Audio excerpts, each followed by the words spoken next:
And now to our main conversation this evening. The Minister of Housing and Urban Development says President Tinubu is committed to repairing and restructuring facilities and buildings belonging to the federal government. The minister was on a visit to inspect the Renewed Hope housing project. Ayomide Ajegbe has more in this report. The first point of call for the Minister of Housing and Urban Development, Ahmed Dangiwa, is the Ministry of Works and Housing building located at the Tafawa Balewa Square TBS area, where he was taken round to see the declined state of the office complex, with lack of electricity, water supply, and apparent decay in infrastructure. Same situation applies to the National Boundary Commission, where some of the buildings are caving in. The minister says there is need for urgent infrastructure redevelopment in Lagos State. Very sad what we saw there in the building, and despite that we are housing our own staff that are working in these deplorable conditions. We have seen that most of their sanitary conditions, most of the sanitary facilities are down. There's no water supply, no electricity supply, even the power supply from the NEPA or from the power holdings is also down. Most of the things cannot do it. So what we saw there is very deplorable. That's why we intend to ensure that we upgrade their facilities and ensure that they are working in a better shape. Dilapidated, abandoned, neglected. That is the same story of all the federal buildings we have been today. This federal secretariat is a shadow of itself. The new sheriff in town is in talks with the permanent secretary and officials on what has been and what should be done on the state of infrastructure here. The next few months that will come, we want to ensure that we change the face of most of these buildings and most of the federal government assets that we are having in Lagos. Because to the state government, we are causing a lot of problem for them for leaving our buildings unrehabilitated, and also causing a lot of some security concerns.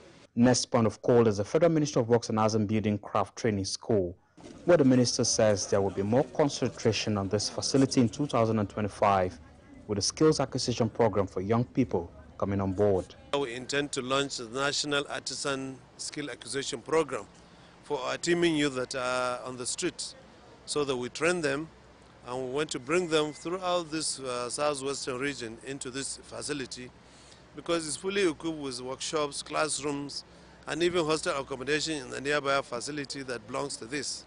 So we can train them from various states within this region and ensure that they are trained under that. Because it's a plan we intend to do within the next year's first quarter. Thereafter, the minister visited the National Population Commission located in Surulere, where he was taken around the facilities and familiarized with areas in need of attention. Ayomide Ajegbe, TVC News, Lagos. The Honorable Minister of Housing and Urban Development, Architect Ahmed Dangiwa, is in Lagos. He joins me live on the program this evening.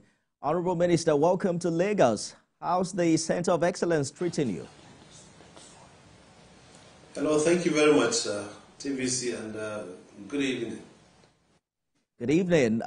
You've been to many federal properties here in Lagos and witnessing firsthand the urgent need for attention, and you've also shown commitment to upgrading the facilities.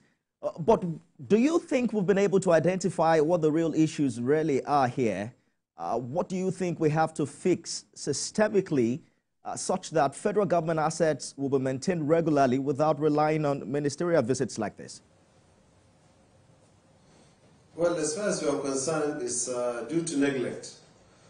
You know, years of neglect that what brings out these deplorable conditions, because we don't have the habit of constant maintenance of our facilities. So that's why we now felt that there is the need for us to go around. That's why we're on a 3-day working visit to Lagos State, where we supervise some of our uncompleted projects and also supervise some of the federal government facilities and even the landed assets. The facilities, as I said earlier, are in deplorable conditions. Most of them, they have stayed very long years without being rehabilitated or being maintained. So that is the crux of the matter. And in these buildings, you'll find that it's our own staff of the Federal Ministry of Federal Ministries and other agencies of federal government that are housing these facilities. In one of the buildings, we met over 40 ministries and agencies that are living in that facility. And for them to stay without the basic needs of living, like water, electricity, and sanitary conditions, is a terrible condition that they are living in. And that's why we felt that not even the physical structure, even the internal fabric of the building needs to be upgraded. I hear you, and we understand what the deplorable state is like. My question really has to do with what you think the root causes were. Was it that there were no funds, there were no budgeted funds to have this building? You said the real cause of it. The real cause is not neglect for long years without being taken care of. A building able to 3 years, you need to come and repaint it and change any of the things that got spoiled, like the door locks. If you leave the door locks, then it will keep on deteriorating. And if you don't even repair the glasses, the next thing is the door itself that will come down. And the next thing is the fabric and even internally. In a toilet, if you allow the washhand basin to be leaking, the next thing you will find the washhand basin on the floor if you don't repair it. So it's a long years of neglect. That's what causes it. And currently we have a department in the Ministry of Housing and Urban Development that is in charge of rehabilitation of all public buildings. So that's what all right, let us implement and ensure that that department works the way it should. Let's talk about some abandoned federal houses. Just like the Federal Secretariat building you visited in Onikon, there are quite a number of abandoned federal housing projects scattered across the country. I'm wondering if reviving and completing these projects is priority for this government. And what would you say is the strategy? Well, the most important, you need to know that we have housing deficits. And there are a lot of people who are yearning to have accommodation, especially housing accommodation. Most especially in Lagos, which is a cosmopolitan city. This city of Lagos, or this state, is housing over 22 million Nigerians. So there is a need for any building that need to be rehabilitated to be put to use. And the buildings are meant to be completed and then put to use. So over here, some contractors will get the job, but they will not be able to complete the work. So that's why we now want to bring in these contractors to our table to sit down with them. Those who could not continue, we pay them off, and then we get a new contractor who will complete them. And those who are ready to come and do it, we are going to invite them and supervise them and ensure that they go back to site and complete it. That's what we intend to do for all our housing projects. Because it really amazes many Nigerians, the fact that we have hundreds, if not thousands, of uncompleted projects. And then with each new administration comes the vision to build more. And then you're wondering what should be priority, completing what began before or starting new ones. What's your ideology in this regard? Well, both the two things you have to do them. Because if you leave an uncompleted building without completing them, it becomes a security risk to the citizens and even to the neighborhood. Because some of the hoodlums will find a place to hide, and you'll be having some problems with that. So that doesn't mean that you don't have to complete them. That's why in our housing program we have budgetary allocations for completing it, and then we have also budgetary allocations for new ones. So it goes hand in hand with it. Everyone is talking about the renewed Hope Cities and Estates program, and whether or not it's the solution to our housing deficit estimated to be about 28 million units. You mentioned earlier that construction is ongoing in more than 10,000 housing units, I think in about 14 sites nationwide. With the recent groundbreaking in Lagos and Kano, perhaps that figure would have come up. But quickly, give us an overview of where these projects are at the moment, when they will be commissioned, and if the annual target of 20,000 housing units is still achievable per year, which of course is a far cry from the 550,000 we need to build every year for the next 10 years to address our deficit? You need to know that the housing challenge in this country is very large. We need at least 550,000 houses annually in order to bridge that gap you are talking about. So, depending on what we have, that's why we now say that our budgetary allocations, we want to ensure that we spread the houses. Currently, we have 2 or 3 programs. The first one is the Renewed Hope Cities. We intend to do it in 7 locations, FCT and 1 in each of the 6 geopolitical zones. The FCT has commenced, and Kano in the northwest has commenced, and that of Lagos in the southwest has commenced, southwest. The remaining 4 locations, which is north central, northeast, south and southwest and southeast, are the ones who have also gotten land in order to commence them. All these renewed hope cities are under PPP, public-private partnerships, to which developers are invited to come and ensure that they deliver 1,000 houses and above, because these places and locations are cosmopolitan that needs a large number of units to be done. And the issue of completing our ongoing projects is one area which is a low-hanging fruit. These houses, by the time you complete them quickly, within 3-4 months or 6 months, you will add up to the ones you are having. Currently, we have 10,112 housing units nationwide, new houses that this administration has set out. The 3 renewed hub cities, and then we have 2 in each of the geographical zone of the Federation, where we have 12 locations, 12 sites, each 250,000 houses. If you add 250 times 12, that makes it 3,000. Plus 3,112 we're having in Abuja, and then 2,000 in Lagos, and another one, and 2,000 in Kano. That makes it 10,112. These are the houses that are already on ground. And you need to know that other agencies of government, like the Federal Housing Authorities, we have charged them also to ensure that they upscale their performance and ensure that they deliver. So also the Federal Mortgage Bank that are giving construction finance to some of the developers. So if you add it up, currently we have more than 20,000 site locations that we're having.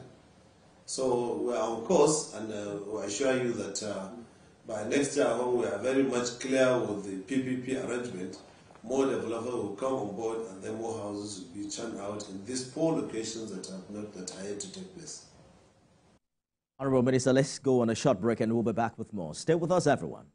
Minister of Housing and Urban Development, Architect Ahmed Dagiwa, thank you for staying the course on the program this evening. Conversations arrive as to whether or not this administration is on track with the set goals concerning these housing units. Here is what Mr. President said a few months ago. This project is the first of 6 we have planned across the nation's geopolitical zones. Each of these cities will include a minimum of 1,000 housing units, with Kasana itself set to deliver 3,212 units. In addition to this city project, we are also launching the Renew Hope Estate in every state, comprising 500 housing units. Our goal is to complete a total of 100,000 housing units over the next 3 years. This initiative is not only about providing homes, but also about creating thousands of jobs across the nation, as well as stimulating economic growth. Honorable Minister, the Kasana project is supposed to be delivering over 3,000, but it looks like we'll be getting 1,000 this December. Are we really on track? We are quite on track because the teething problem of commencing what caused some little delay. But now we have gotten it right. The developers are fully on ground and work is ongoing. These 1,000, they have already been roofed, plastered, and they will soon get to the finishes. I'm sure within the next 2 weeks, as you go there, you will see that they will be laying the asphalt on these sites. We intend not by end of December, by early January, we want to deliver the first 1,000 for Nigerians to offtake. And already on that Karsana, some subscribers to these houses have started showing interest on it, because we open online on the way to access the housing units. We have online portal under www.renewedhopehomes.fmhud.gov.ng. Once you go into that portal, it will take you to choose the house you want, the prices that you can afford, and then you go ahead and even pay either instrumental payment or direct payment, or you can go on mortgage or rent to own provided by the Federal Mortgage Bank of Nigeria. So this one is a seamless way of accessing and getting the houses, and ensure that it's very transparent. So that process of accessing it, Honorable Minister, is another important issue, because the concern raised now by many Nigerians has to do with the transparency and fairness of this initiative. People are asking for guarantees that the process indeed will be transparent and that the homes will not end up in the hands of a few privileged individuals while the majority are left out. The online portal you talked about, for instance, there are questions regarding its fairness, because some have said perhaps what we should be doing, on the contrary, is a transparent lottery or auction system to ensure everyone has a fair chance. What do you think? No, as far as we are concerned, we open that portal and ensure that it is working seamlessly. The reason is that if you go into that, it will identify you as the only person. You can't go there twice and subscribe for one house or many houses, because you have to use your NIN number to ensure that you subscribe. And every person has his own unique NIN number that is not duplicated anywhere. It doesn't matter, from the same family, two persons can get or more than two, but the house is meant for one individual and he will get it if he applies. So it's seamless and transparent and very easy even to subscribe. And so far we have gotten over 47,000 subscribers into that portal. Over 1,000 of them have started even paying. So as far as we're concerned, this we haven't received much complaints about it, and it's working. Another important question is that of affordability, because the mandate of the Renewed Hope Housing Cities and Estates Scheme is to deliver 100,000 homes, especially for families on low to middle income across Nigeria. How does the current price range we're hearing about intend to fix this challenge? Well, as you quite well know, that there are two categories of the renewed homes. We have the Renewed Hope Estate and we have the Renewed Hope Cities. The Renewed Hope Cities are the ones delivered in 7 locations, one in each of our local zone plus FCT. These type of houses are under PPP, public-private partnerships. It's not funded by government, but developers are the ones that source their funding in collaboration with assistance or enabling environment from the government to ensure that they source their funding, they build, most of them might even buy their own land, and then they recoup their investment. Certainly it's going to be higher in prices. Then we have the Renewed Hope Estates that we intend to do in 30 states of the Federation. Now we have taken 12 states of the Federation. These ones are government funded with the budgetary allocations. They are very affordable, to say that especially with the new minimum wage, there is nobody who cannot afford it. If you look at the new minimum wage that we are having, and because we have made the houses to be flexible, 1, 2, and 3 bedrooms. The 1 bedroom is convertible into 2, and 2 bedroom can be converted into 3 bedrooms. So whichever one you can afford, you can pick it. Later you can even amend it to a higher one if you pick the lower 1 bedroom or 2 bedroom size. So you have to choose the one that you can be able to afford and then subscribe to it and then get it. So far as we're concerned, we are thinking that I'm sure that the houses are affordable and Nigeria have started subscribing. That's why the Renewed Hope Estate, we intend to escalate them to all the remaining 30 states of the Federation. Quickly, let's talk about the NHF and how it fits into all of this. Recently, the Federal Mortgage Bank raised the loan limit of the NHF, and people are excited about it, that perhaps it's good time to buy or sell. But we know what the challenges are. Only about 17,000 workers benefited from the scheme in the previous year. In fact, NLC some time ago was threatening to pull out due to poor access to fund and poor management of resources. There are bureaucratic regulations, inadequate funding. The list is endless where the challenges are concerned. What are we doing differently this time? Some have suggested a review of the NHF Act, but what reforms do you intend to implement in this regard? Well, I didn't hear you very well, but I liked you talking about NHF, that only 17 people have gotten houses in inception, which I Absolutely. want to tell you that I stand, I think it's incorrect. As far as we are concerned, the NHF, even during my time when I was the Federal Mortgage Bank MD, we constructed over 30,000 houses that time, and all of them were taken. We have over 37,000 NHF subscribers at that time who benefited from NHF. And as you know, we met it starting from 1992 up to the time we came. Even at 30,000, Honorable Minister, do you think the scheme is working optimally? To date. Pardon? Even at 30,000 houses, I think maybe you are referring to what happened in a year. Do you think the scheme is working optimally, even at 30,000 houses? No, 30,000 is what we produce for within 5 years. Within 5 years? Within 5 years at Federal Mortgage Bank. This is a construction finance, but mortgages created currently to date in FMBN are more than 50,000. So what improvement are we expecting to see? You can go and get affordable mortgages at single digits and pay over a period of 30 years.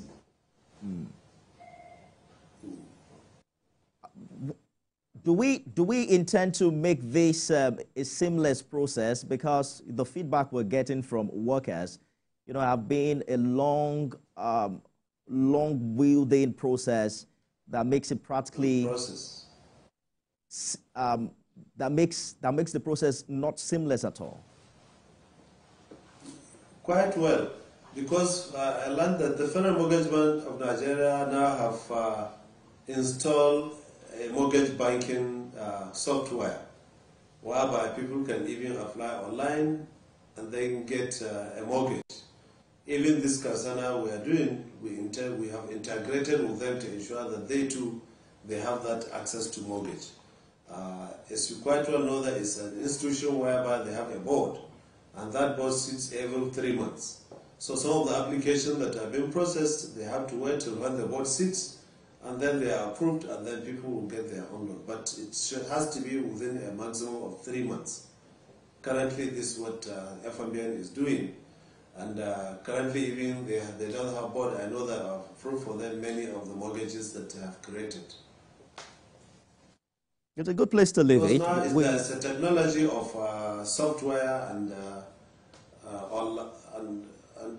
there's better technology now for all institutions, and they have to comply with that. And that directive is for all MDS, Ministry, Department, and agencies to ensure that they have scaled their performance using technology.